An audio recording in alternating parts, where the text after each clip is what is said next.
ಓಂ ನಮೋ ಸತ್ಯನಾರಾಯಣಾಯ ನಿತ್ಯಭಕ್ತಿ ಕಾರ್ಯಕ್ರಮಕ್ಕೆ ಸುಸ್ವಾಗತವನ್ನು ಕೋರುತ್ತಾ ಗೃಹಿಣಿ ಗೃಹ ಮುಚ್ಚತೆ ಅಂತ ಕೇಳ್ತೀವಿ.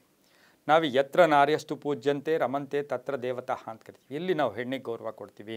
ತಾಯಿ ಆಗ್ಬೋದು, ತಂಗಿ ಆಗ್ಬೋದು, ಹೆಂಡತಿ ಆಗ್ಬೋದು, ಅಥವಾ ಪರಸ್ತ್ರೀ ಆಗ್ಬೋದು. ಅವರಿಗೆ ನಾವು ಗೌರವ ಕೊಟ್ಟಾಗ ಆ ಸಮಾಜ ಬಹಳ ಒಳ್ಳೆಯ ಸಮಾಜವಾಗಿರುತ್ತೆ, ಸದೃಢ ಸಮಾಜವಾಗೂ ಕೂಡ ಇರುತ್ತೆ.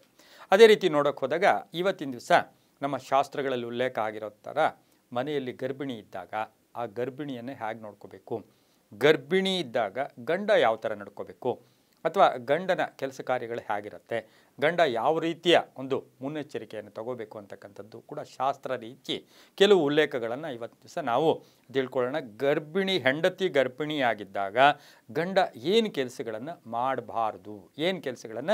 ಮಾಡಬಾರ್ದು, ಕೆಲವರು ಇಬ್ಬರು ಕೂಡ ಉದ್ಯೋಗಸ್ಥರಾಗಿರ್ತಾರೆ, ಕೆಲವರು ಉದ್ಯೋಗ ಮಾಡ್ತಾ ಇರ್ತಾರೆ, ಕೆಲವರು ಮಾಡಲ್ಲ, ಅಥವಾ ಹೆಂಡತಿ ಉದ್ಯೋಗ ಮಾಡ್ತಾ ಇರ್ತಾಳೆ, ಗಂಡ ವ್ಯಾಪಾರಿ ಏನೇ ಆಗಿರಲಿ, ಅವರ ವೃತ್ತಿ ಏನೇ ಆಗಿದ್ರೂ ಕೂಡ ಯಾವ ಕೆಲಸಗಳನ್ನು ಗಂಡ ಮಾಡಬಾರ್ದು ಅಂತಕ್ಕಂಥದ್ದನ್ನು ಸೂಕ್ಷ್ಮವಾಗಿ ಇವತ್ತಿನ ದಿವಸ ನಾವು ತಿಳ್ಕೊಳ್ಳೋಣ.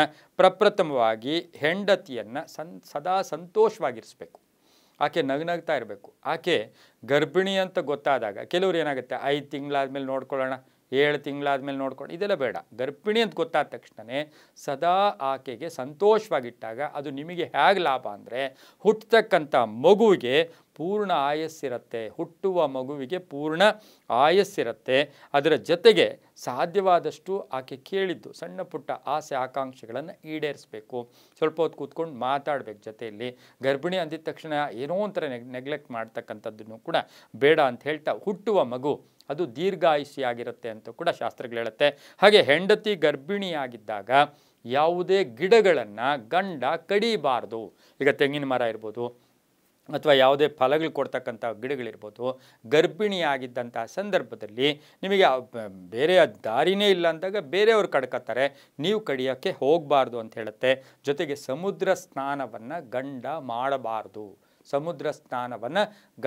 ಮಾಡಬಾರ್ದು. ಇವತ್ತಿನ ವಿಷಯ ಏನು, ಹೆಂಡತಿ ಗರ್ಭಿಣಿಯಾಗಿದ್ದಾಗ ಗಂಡ ಏನು ಮಾಡಬಾರ್ದು ಮಾಡಬೇಕು ಅನ್ನೋದನ್ನ ಅದೊಂದು ಬೇರೆ ಲಿಸ್ಟ್ ಇರುತ್ತೆ, ಏನು ಮಾಡಬಾರ್ದು. ಹಾಗಾಗಿ ಈತ ಆಸೆ ಆಕಾಂಕ್ಷೆಗಳನ್ನ ಈಡೇರಿಸಬೇಕು, ಸಂತೋಷವಾಗಿರೋಂಗೆ ನೋಡ್ಕೋಬೇಕು, ಗಿಡಗಳನ್ನು ಕಡಿಬಾರ್ದು, ಹಾಗೆ ಸಮುದ್ರ ಸ್ನಾನವನ್ನು ಮಾಡಬಾರ್ದು. 6 ತಿಂಗಳ ನಂತರ, ಅಂದರೆ ಆಕೆಗೆ 6 ತಿಂಗಳ ಗರ್ಭಿಣಿ ಆಗಿದೆ ಅಂದರೆ ನೀವು ಸದಾ ಶೇವಿಂಗ್ ಮಾಡಿಸ್ಕೋತೀರಾ ಪರವಾಗಿಲ್ಲ, ಆದರೆ ತಲೆ ಕೂದಲನ್ನು, ಮುಡಿಯನ್ನು ಯಾವುದೇ ಕ್ಷೇತ್ರಗಳಲ್ಲಿ, ದೇವಸ್ಥಾನಗಳಲ್ಲಿ ಕೊಡಬಾರ್ದು. 6 ತಿಂಗಳಾದಮೇಲೆ, 6 ತಿಂಗಳು ಮುಂಚೆ ಕೊಟ್ಕೊಳ್ಳೋದು ನಿಮ್ಮ ಇಷ್ಟ.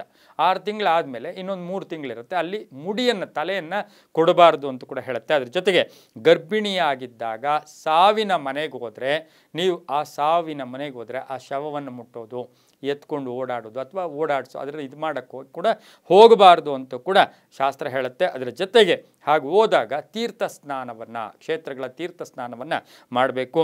ಇನ್ನು ಗೃಹ ಪ್ರವೇಶಕ್ಕೆ ಹೋದಾಗ ಅಲ್ಲಿ ವಾಸ್ತು ದೋಷದ ಪೂಜೆಗಳೇನಾದರೂ ಮಾಡ್ತಾ ಇದ್ದರೆ ಗಂಡ ಆ ಪೂಜೆಗಳಲ್ಲಿ ಭಾಗಿಯಾಗಬಾರ್ದು. ವಾಸ್ತು ದೋಷದ ಪೂಜೆಗಳು ಮಾಡ್ತಾ ಇರ್ತಕ್ಕಂಥ ಸಂದರ್ಭದಲ್ಲಿ ಗಂಡ ಅಲ್ಲಿ ಕೂರಬಾರ್ದು ಅಂತ ಹೇಳುತ್ತೆ. ಇನ್ನು ಕಡೆಯದಾಗಿ ಗರ್ಭವತಿಯಾಗಿದ್ದಾಗ ಆಕೆಗೆ ದುಃಖಕರವಾದ ವಿಷಯಗಳನ್ನು ನಾವು ಏನೋ ಎಮೋಷನಲ್ ತಗೊಂಡು ಹೇಳೋಕ್ಕೆ ಹೋಗಬಾರ್ದು. ಆಕೆ ಸ್ವಲ್ಪ ನೋವುಕೊಂಡಾಗ ಆ ಗರ್ಭದಲ್ಲಿರ್ತಕ್ಕಂಥ ಮಗು ಹಿಂದಿನ ಮಗುವೇ ಮುಂದಿನ ಪ್ರಜೆ ಕೂಡ ಆಗಿರೋದ್ರಿಂದ ಅದು ದೇಶಕ್ಕೆ, ಪ್ರಪಂಚಕ್ಕೂ ಕೂಡ ಹೇಳೋಕ್ಕಾಗಲ್ಲ. ಯಾವತ್ತೂ ಕೂಡ ಕಾಲಾಯ ತಸ್ಮೈ ನಮಃ. ಅದೇನು ನಮ್ಮ ಮನೇಲಿ ನಾವು ಸಣ್ಣ ಮನೆಯಲ್ಲಿದ್ದೀವಿ ಸರ್ ಅಂದಾಗ ಸಣ್ಣ ಮನೆಯಲ್ಲಿದ್ದವರೇ ಇವತ್ತು ಮಹಾಪುರುಷರಾಗಿರೋದು.